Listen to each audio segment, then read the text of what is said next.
something like that, I actually had a trade skill that was able to use in civilian life easily. Have you remained in contact or reunited with any fellow veterans?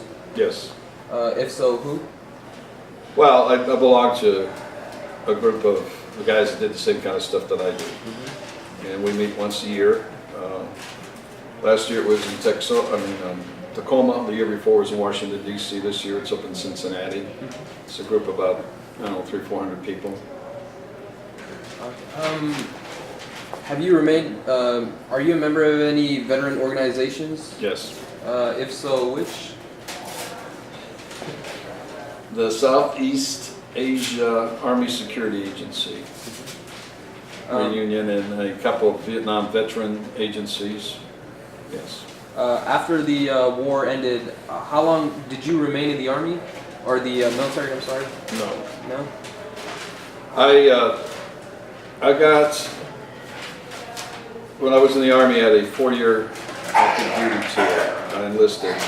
I was in a specialized area. They sent me to school for 27 weeks. So the normal enlistment was 3 years. I had to do it for 4 years. And because of the nature of my job, I would always be near the action. So statistically speaking, I thought it would be a gamble if I continued to do what I was doing. So I decided to get out after my 4 years was up. There was an equivalency of a civilian organization that did the same thing that paid a whole lot more than what I was making in the Army. And there was a 2-year waiting period for me to get into that particular agency. But while I was waiting for that 2 years, I found another job that I liked in computers and decided to do that and just leave all that behind me. How have you done since separating from the military? How have I done? I think I did pretty good. I made a lot of money and a lot of things, and I'm retired now. I do a lot of cruising. No, I will have to say that the military was able to give me a very good education in what I was doing in electronics and computers. And I made a life of doing that, and I made a lot of money doing that. So in all, I served about 25 years in government service and 25 years in civilian service. And I had a high clearance. We'll go into that, but I had a very high clearance that allowed me to do things in the government and the civilian life that people normally wouldn't be able to do. I was able to get access to areas and companies that other people would not be able to do. What was the highest rank you received? I was a staff sergeant E6. Where were you stationed and how much did you travel? During the wartime, I was stationed in a lot of places. After I got out of school at Fort Devens, I went to Korea. I was there for 13 months, and I was stationed in Yeongdeun-pol, Korea, which is about 7-8 miles from Seoul, Korea. And I operated out of Yeongdeun-pol. When I was in Vietnam, I was stationed in Long Binh, which is near Bien Hoa, Saigon. Bien Hoa, Vietnam. But I was rarely at my base camp. I was in the field 90% of the time. What was your favorite place that you were stationed? Bug Town. That was in Vietnam. That's a seaport that was an R&R center for, I think the R&R center for us as well as the enemy. But it was a beautiful part of Vietnam. Did you receive any medals or citations? I did. Can you list or give any examples? Well, I got the typical 3 medals that you get in Vietnam: the Vietnam Medal, the something of gallantry, National Defense Medal, Good Conduct Medal, and the Army Commendation Medal. Was there any kind of a unit got the Presidential Meritorious unit. was there any kind of homecoming? Was there anybody waiting for you? I'm sorry. No, it was a bad time for people returning from Vietnam. There were a lot of people protesting. In fact, my wife was one of the protesters Wow. at the time. But she wasn't protesting the soldiers, she was protesting the war. And I understood that, but you know, my job was to serve my country and do whatever they told me to do and go wherever they told me to go, and that's what I did.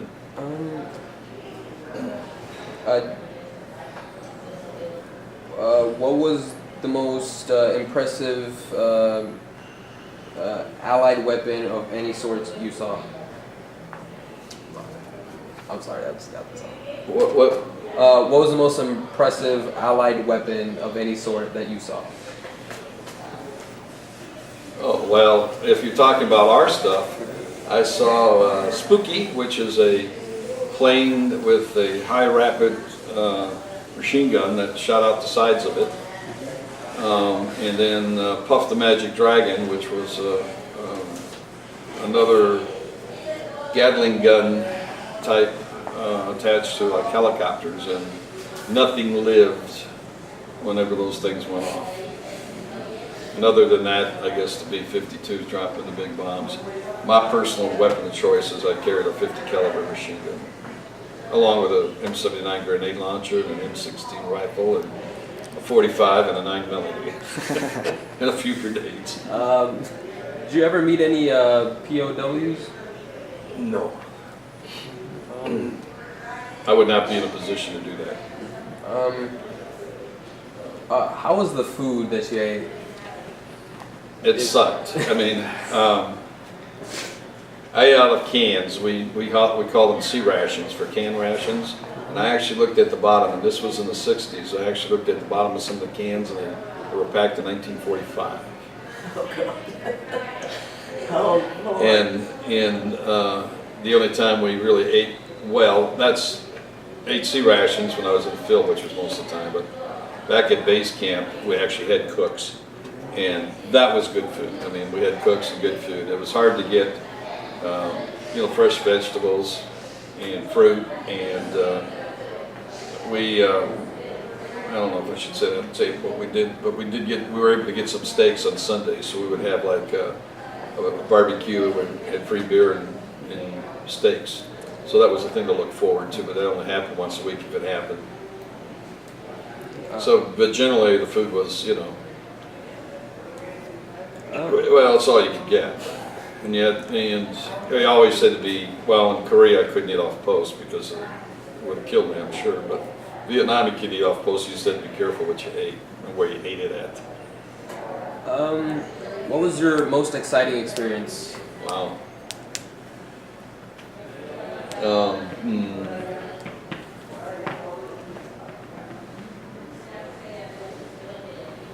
Wow, there's a lot of those.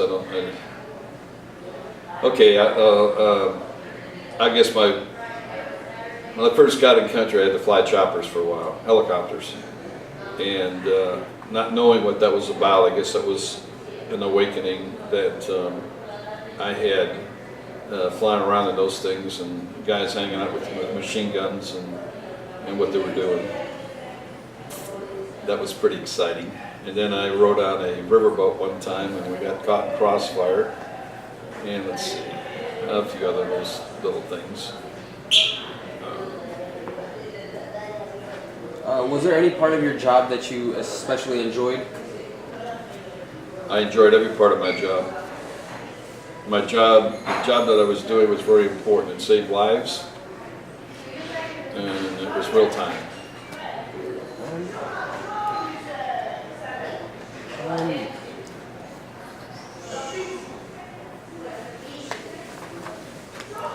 Tell me about the highlights of your post-war military experience. The highlights of my post-war military experience? I'm not sure what you mean by that. What was some of the significant things that happened after you left the military?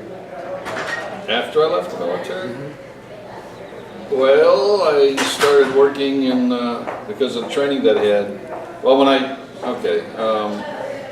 because of the training that I received, I was able to go into computers at the very beginning and it was a natural progression for me, so I did really well in it. So that would be highlights. I started off working for a local government. I could not tell them what I did. My job was actually classified. So when I went into civilian life, I told them I could do this, but I couldn't tell them exactly what I did. So that was always a problem. And when I finally got my foot in the door, and I could prove to somebody what I could do, then I was able to escalate up the chain of command and money very quickly. What are some life lessons you learned from your time in the military?